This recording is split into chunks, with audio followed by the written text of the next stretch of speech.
പ്രിയമുള്ള സുഹൃത്തുക്കളെ, എല്ലാവർക്കും നമസ്കാരം. പുതിയൊരു വീഡിയോയിലേക്ക് സ്വാഗതം. വളരെ പ്രാധാന്യമറിയിക്കുന്ന ഒരു അറിയിപ്പ്: കുടിശ്ശിക ക്ഷേമ പെൻഷൻ 4800 രൂപ. അപ്പോൾ ഇതുമായി ബന്ധപ്പെട്ടുള്ള ആ സന്തോഷം നൽകുന്ന വാർത്താ അറിയിപ്പുകളും സൂചനകളുമൊക്കെയാണ് ഇന്നത്തെ വീഡിയോയിലൂടെ ഷെയർ ചെയ്തു തരുന്നത്. ഏവരും വീഡിയോ പൂർണ്ണമായും തന്നെ കാണുക, വീഡിയോ ലൈക്ക് ചെയ്യുക. ചാനൽ ആദ്യമായിട്ട് കാണുന്നവർ തീർച്ചയായിട്ടും നമ്മുടെ ചാനലൊന്ന് സബ്സ്ക്രൈബ് ചെയ്യുക. ഫേസ്ബുക്ക് വഴി വീഡിയോ കാണുന്ന ആളുകൾ തീർച്ചയായിട്ടും നമ്മുടെ ഫേസ്ബുക്ക് പേജ് കൂടി ഒന്ന് ഫോളോ ചെയ്ത് വെക്കുക. നോക്കാം, നമ്മുടെ സംസ്ഥാനത്ത് സാമൂഹ്യ സുരക്ഷാ ക്ഷേമ പെൻഷൻ എന്ന് പറയുന്നത് ഒരു വലിയ ഒരു വിഭാഗം ജനങ്ങൾക്ക് വളരെ ആശ്വാസം നൽകുന്ന ഒന്നാണ്. പല സന്ദർഭങ്ങളിലും ഇതിൻ്റെ തുക വിതരണം മുടങ്ങിപ്പോകുന്ന ഒരു അവസ്ഥ വരെ ഉണ്ടായിട്ടുണ്ട്. സാമ്പത്തികമായിട്ടുള്ള ബുദ്ധിമുട്ടുകൾ കാരണമൊക്കെ ഈ ഒരു തുക മുടങ്ങിപ്പോവുകയും അതിനുശേഷം വലിയ കോലാഹലങ്ങളൊക്കെ ഇതുമായി ബന്ധപ്പെട്ടുണ്ടാകുകയും ഈ ഒരു നവകേരള സദസ്സ് പോലെയുള്ള പരിപാടികൾ നടക്കുന്ന സമയത്ത് പോലും വലിയ രീതിയിലുള്ള പ്രതിഷേധങ്ങൾ ഉണ്ടാവുകയും ചെയ്യുന്ന സാഹചര്യമായി വന്നിരുന്നു. പക്ഷേ അതിനുശേഷം അതാത് മാസങ്ങളിൽ ക്ഷേമ പെൻഷൻ തുക വിതരണം ചെയ്യുമെന്ന് പറഞ്ഞ് നമ്മുടെ മുഖ്യമന്ത്രിയും ധനകാര്യമന്ത്രിയും അറിയിപ്പ് നൽകി അതിനുശേഷം കറക്റ്റായിട്ട് ഈ ഒരു തുക വിതരണം ചെയ്യുകയും ചെയ്തിരുന്നു.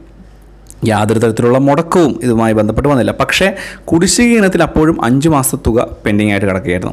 അതിൽ കഴിഞ്ഞ സാമ്പത്തിക വർഷത്തിൽ, അതായത് 2024 ഏപ്രിൽ മുതൽ 2025 മാർച്ച് വരെയുള്ള കാലഘട്ടത്തിൽ 2 ഗഡു കുടിശ്ശിക സംസ്ഥാന സർക്കാർ വിതരണം ചെയ്ത് തീർത്തു. പക്ഷേ അതിൻ്റെ കൂട്ടത്തിൽ തന്നെ നമ്മുടെ മുഖ്യമന്ത്രിയും ധനകാര്യമന്ത്രിയും മറ്റൊരു പ്രഖ്യാപനം കൂടി നടത്തിയിരുന്നു. ഇനിയുള്ള കുടിശ്ശിക ക്ഷേമ പെൻഷൻ തുക അടുത്ത സാമ്പത്തിക വർഷത്തിൽ തന്നെ പൂർണ്ണ അളവിൽ വിതരണം ചെയ്യുമെന്ന്. അതായത് ഇനി ലഭിക്കാനുള്ള തുക എന്ന് പറയുന്നത് 3 മാസത്തെ 1600 രൂപ വീതം 4800 രൂപയാണ്. ഈ തുക ഉടനെ തന്നെ വിതരണം ചെയ്യുമെന്നാണ് സംസ്ഥാനത്തെ ധനകാര്യമന്ത്രി അറിയിച്ചിരുന്നത്. പക്ഷേ അപ്പോഴെല്ലാവരും പ്രതീക്ഷിച്ചിരുന്നു വിഷുവിന് 1 ഗഡു തുക ലഭിക്കും.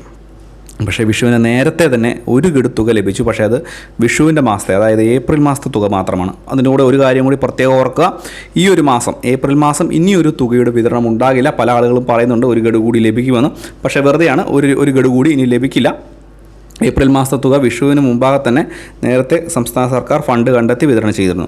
അപ്പോൾ ബാക്കിയുള്ള കുടിശ്ശിക തുക 3 മാസത്തെ ഈ വരുന്ന ഡിസംബറിനകം തന്നെ പൂർണ്ണ അളവിൽ തന്നെ വിതരണം ചെയ്ത് അവസാനിപ്പിക്കും എന്നുള്ള ഏറ്റവും പുതിയ റിപ്പോർട്ടുകളാണ് വരുന്നത്. ഇതിൻ്റെ ഒരു പശ്ചാത്തലത്തിൽ അടുത്ത ഈ ഒരു ഓണത്തോടു കൂടി തന്നെ 2 ഗഡു തുക കുടിശ്ശിക വിതരണം ചെയ്യുവാനുള്ള നടപടി ഉണ്ടാകും. അതിനുശേഷം അടുപ്പിച്ച് തന്നെ 1 മാസത്തുക കൂടി വിതരണം ചെയ്ത് കുടിശ്ശികയുള്ള തുക മുഴുവൻ വിതരണം ചെയ്ത് അവസാനിപ്പിക്കാനുള്ള നടപടിയിലേക്ക് സംസ്ഥാന സർക്കാർ നീങ്ങുകയാണ്.